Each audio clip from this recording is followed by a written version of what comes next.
बिस्मिल्लाहिर्रहमानिर्रहीम। Welcome to साज academy Lahore गुलाम गाजी campus. Dear students, कैसे हैं आप सब लोग? उम्मीद है आप सब लोग खैरियत से होंगे। आप सब लोगों को मैं बहुत बहुत बहुत ज़्यादा वेलकम करती हूँ 9th मैथमेटिक्स की सीरीज में, जो हम लोगों ने स्टार्ट किया। इंशाल्लाह हम इसको वाइंड अप भी करेंगे बिफोर और एग्जाम्स। जैसा कि आप सब लोगों को पता है, एग्जाम्स आप लोगों के काफ़ी करीब हैं और मैं ये चाहती हूँ कि आप अच्छा अपने एग्जाम्स में स्कोर करें। इसके लिए आज मैंने 9th मैथमेटिक्स सीरीज स्टार्ट करवाई है, ताकि आप लोगों को अगर कोई भी इशू है तो आप इस सीरीज ऑनलाइन सीरीज के थ्रू अपने तमाम प्रॉब्लम्स जो से सॉर्ट आउट कर सकते हैं। तो सबसे पहले हम बात करते हैं लेक्चर नंबर 1 जो आज का हमारा है। लेक्चर नंबर 1 में हम क्या क्या सीखेंगे और किन पॉइंट्स के ऊपर आज हम बात करने जा रहे हैं।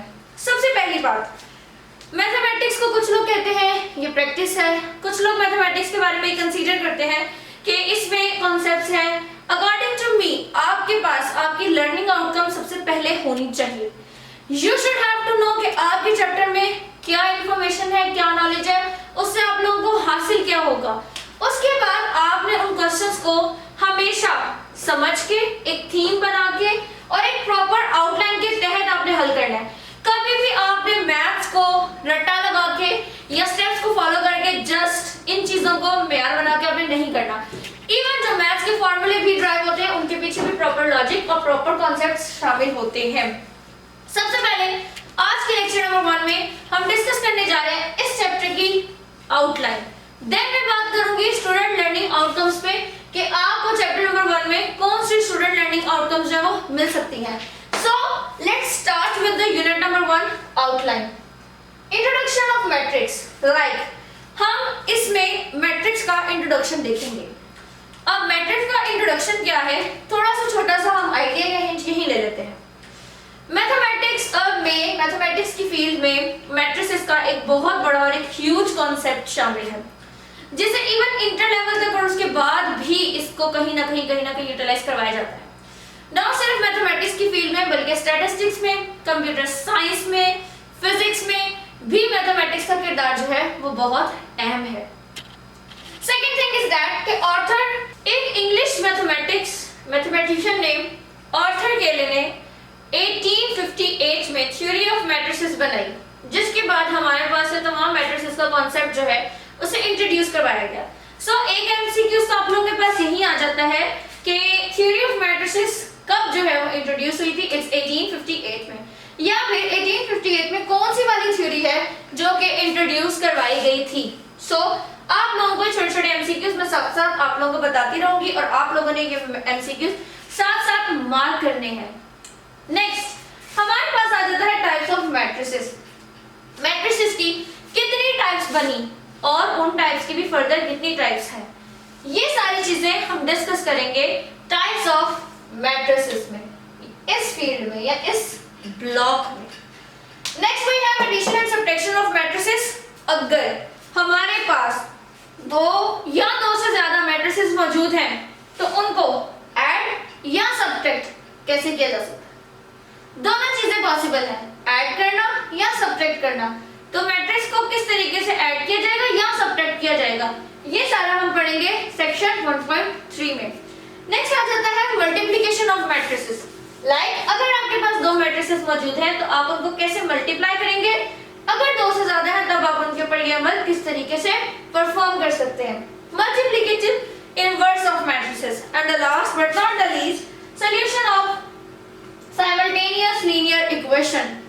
साइमल्टेनियस लीनियर इक्वेशन अगर आपको दो इक्वेशंस गिवन है तो उन दो इक्वेशंस में से जो वेरिएबल्स होते हैं, वेरिएबल्स कौन होते हैं, किस तरीके से हम उनकी वैल्यूज फाइंड आउट करेंगे, तो ये सारा हम डिस्कस करेंगे इन सेक्शन 1.6 में।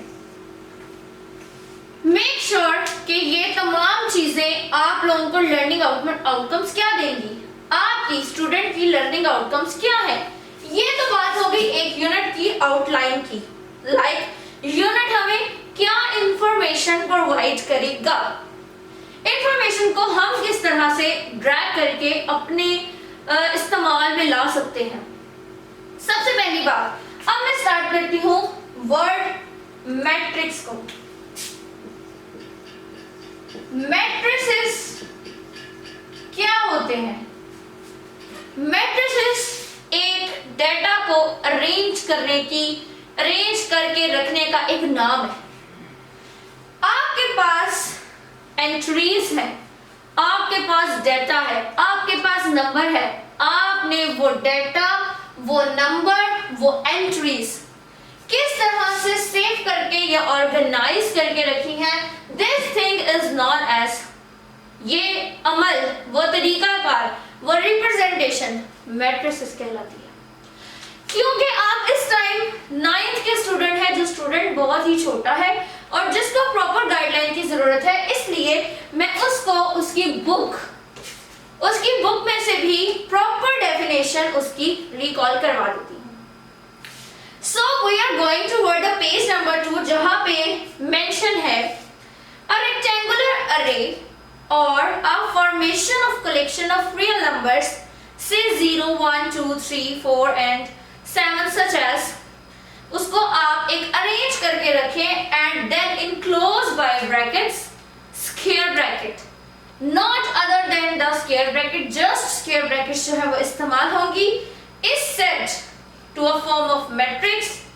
सिमिलरली कोई भी अदर जो है वो मैट्रिक्स हो सकती है। अब इस डेफिनेशन, यहां तक पेज नंबर 2 पे डेफिनेशन मेंशन है मैट्रिक्स की, क्योंकि आपको बोर्ड के क्वेश्चन पेपर में डेफिनेशंस भी आ सकती हैं, इसलिए आपको बोर्ड के पॉइंट ऑफ व्यू से हर डेफिनेशन को 100% प्योर वे से फॉलो करना है। तो अब इस डेफिनेशन में, डेफिनेशन तो हमने मार्क कर ली, लेकिन अब इस डेफिनेशन में क्या कहा गया है इसकी तरफ बढ़ते हैं।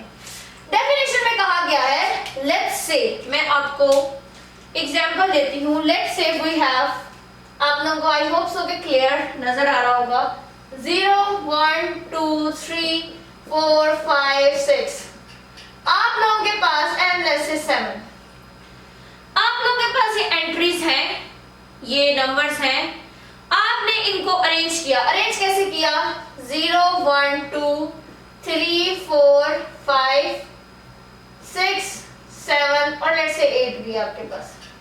आपने ऐसे अरेंज कर लिया और अरेंज करने के बाद आपने इसको बॉक्स में, डब्बे में बंद कर दिया।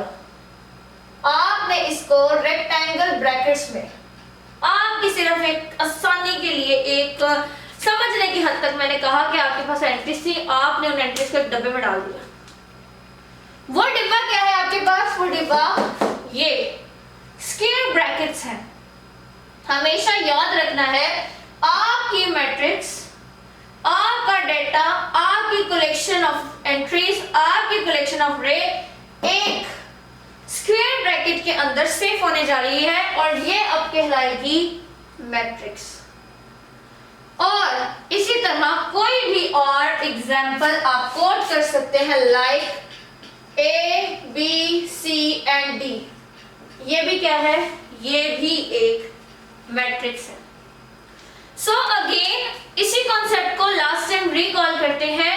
हमारे पास कोई डाटा है, कोई एंट्रीज है, कोई कलेक्शन है, उसको एक प्रॉपर मैनर से अरेंज करके स्क्वायर ब्रैकेट्स के दरमियान बंद कर देना, महफूज कर देना, स्क्वायर ब्रैकेट्स लगा देना, तब हम कहेंगे कि ये हमारे पास एक मैट्रिक्स बन गई है। Now let's move towards again page number 2, क्योंकि हमें बुक की जरूरत है, हमारा पेपर इसी बुक से आएगा और we should have to follow this book. कोई गाइड, कोई कुछ जरूरत नहीं है, जस्ट हमारे पास ये बुक होनी चाहिए। तो स्टार्ट करते हैं जी। We term the real number used in the formation of matrix as entries or elements of matrix. Okay, हम इन रियल नंबर्स को, जो कि जिससे मिलके मैट्रिक्स बनती है, उसको एलिमेंट ऑफ मैट्रिक्स कहते हैं, या फिर मैट्रिक्स और मैट्रिसेस कहते हैं। मतलब ये प्लूरल है, सिंगुलर प्लूरल तो आपने पढ़े होंगे, और अगर सिर्फ मैट्रिक्स लिखा हो तो ये सिंगुलर है। ओके, दो हमारे पास कॉन्सेप्ट्स आ गए, सिंगुलर कैसे होगी और प्लूरल में मैट्रिसेस होगी। ओके, नेक्स्ट, जिससे भी मिलके ये मैट्रिक्स बनेगी, लाइक ये तमाम नंबर 0 1 2 3 4 5 6 7 या आपके दूसरी मैट्रिक्स में A B C D इनको हम क्या कहेंगे? एलिमेंट्स। क्या कहेंगे ये क्लियर आप लोगों ने यहाँ मेंशन कर लेना है पेज नंबर 2 पे।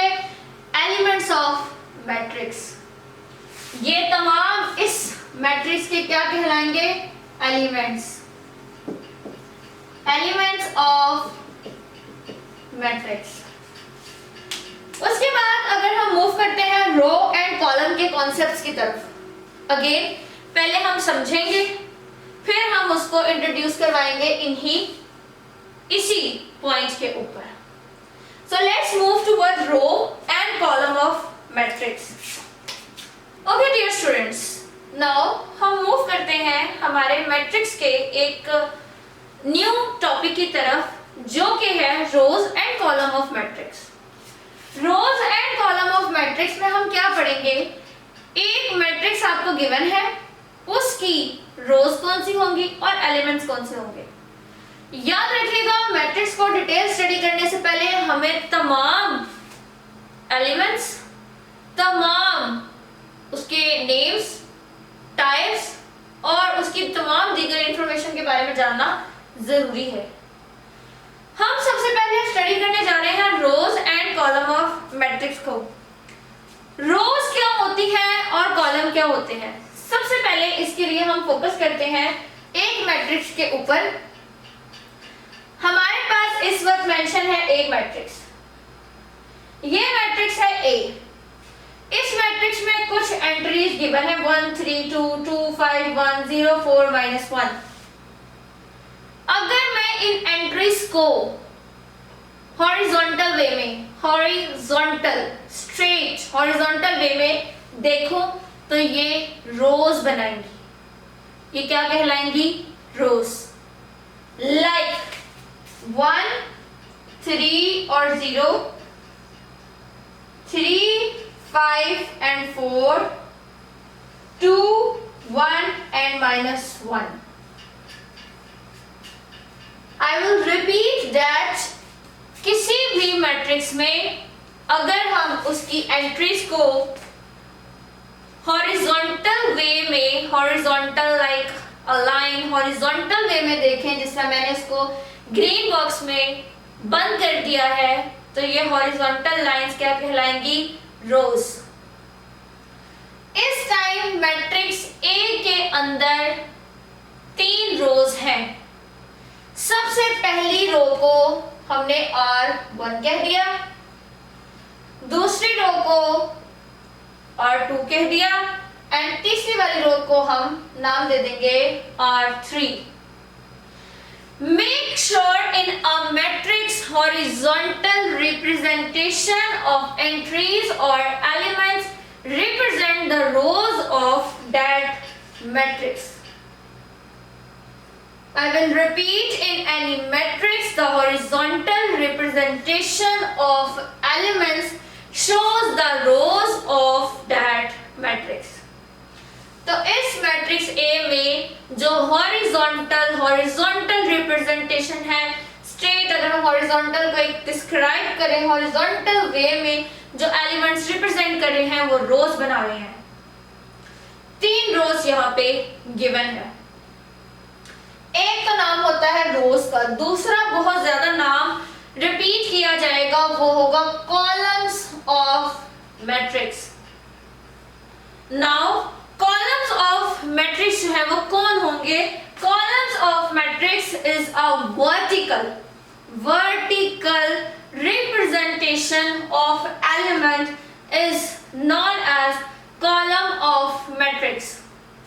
Like in case of the matrix B, अगर मैं B मैट्रिक्स के लिए इन एलिमेंट्स को वर्टिकल फॉर्म में हाईलाइट कर दूं लाइक दिस, इनको मैं अगेन ग्रीन बॉक्स में समझ ले बंद कर रही हूं, वर्टिकल फॉर्म में हाईलाइट कर दूं तो ये मेरे पास क्या इंट्रोड्यूस करवाएंगे? ये मेरे पास इंट्रोड्यूस करवाएंगे C1, C2 and C3। Make sure रो को हम R से रिप्रेजेंट कर रहे थे और कॉलम को हम C से रिप्रेजेंट करेंगे। आई विल रिपीट, हम मैट्रिक्स B के लिए कॉलम्स को हाईलाइट कर रहे हैं, और कॉलम्स हमारे पास वर्टिकल रिप्रेजेंटेशन होती है एलिमेंट्स की। इसके बाद हमारे पास एक छोटा सा एमसीक्यूज है और छोटी सी इंफॉर्मेशन है।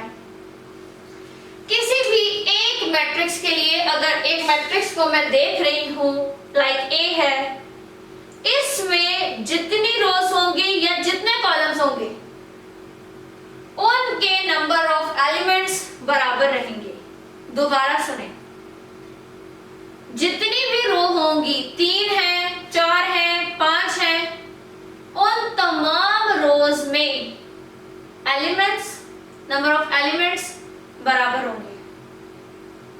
3 है तो सब में 3 होंगे, 4 है तो सब में 4 होंगे, 5 है तो सब में 5 होंगे। नेक्स्ट, किसी भी मैट्रिक्स के नंबर ऑफ कॉलम्स में भी एलिमेंट्स बराबर होंगे। लाइक एक कॉलम में अगर 4 एलिमेंट्स हैं, दूसरे कॉलम में भी 4 होंगे, तीसरे कॉलम में भी 4 होंगे। एक मैट्रिक्स के तमाम कॉलम्स में नंबर ऑफ एलिमेंट्स सेम होंगे, और एक मैट्रिक्स के नंबर ऑफ रोज में जितनी मर्जी रोज हैं, नंबर ऑफ एलिमेंट्स सेम होंगे। But it is not necessary that कि किसी मैट्रिक्स के अंदर नंबर ऑफ कॉलम्स और नंबर ऑफ रोज सेम हो। बहुत ही जरूरी सवाल। नंबर ऑफ कॉलम्स और नंबर ऑफ रोज हो सकता है सेम हो, but it's not sure. Number of columns और नंबर ऑफ रोज हो सकता है अलग अलग हो। कुछ आगे जाके इंशाल्लाह इसकी एग्जांपल्स भी हम स्टडी करेंगे। अगर आप लोगों को लेक्चर में कहीं पे भी कोई इशू होता है, कोई क्वेश्चन होता है, मुझे जरूर इन्फॉर्म करें। एक बात आप ध्यान से सुने, हम इंशाल्लाह इस पूरी सीरीज में तमाम इंपॉर्टेंट क्वेश्चंस भी डिस्कस करेंगे। बोर्ड के तमाम जरूरी सवाल एंड पास पेपर भी इंशाल्लाह हम डिस्कस करेंगे। Second and most important thing, हम कल अब आने वाले लेक्चर में हम यूनिट नंबर 1 की एक्सरसाइज 1.1 स्टार्ट करवाएंगे, क्योंकि मैं एक फॉर्मेशन से चलती हूँ। इसके बाद हमारा नेक्स्ट टॉपिक है ऑर्डर ऑफ मैट्रिक्स, तो मैं साथ ही आपको ऑर्डर ऑफ मैट्रिक्स समझाऊंगी, और साथ ही क्योंकि आपकी एक्सरसाइज 1.1 में सबसे पहला सवाल भी ऑर्डर ऑफ मैट्रिक्स का है, तो मैं क्वेश्चन को साथ साथ ही कंप्लीट करवा देती हूँ, कवर करवा देती हूँ, ताकि हमें एक्सरसाइज पे सेपरेट सी टाइम इन्वेस्ट ना करना पड़े। साथ साथ समझेंगे, साथ साथ क्वेश्चन करेंगे, ताकि आप सब लोगों के लिए भी आसानी हो। कमेंट सेक्शन में हमें लेक्चर के बारे में बताना मत भूलिएगा, और मेक श्योर कि आपने इस सीरीज का हिस्सा बनना है। स्पेशली 9th क्लास यू, आप लोगों ने जरूर इस सीरीज को फॉलो करना है, ताकि आप लोग कुछ अच्छा और कुछ बेहतरीन सीख सकें। अल्लाह हाफिज।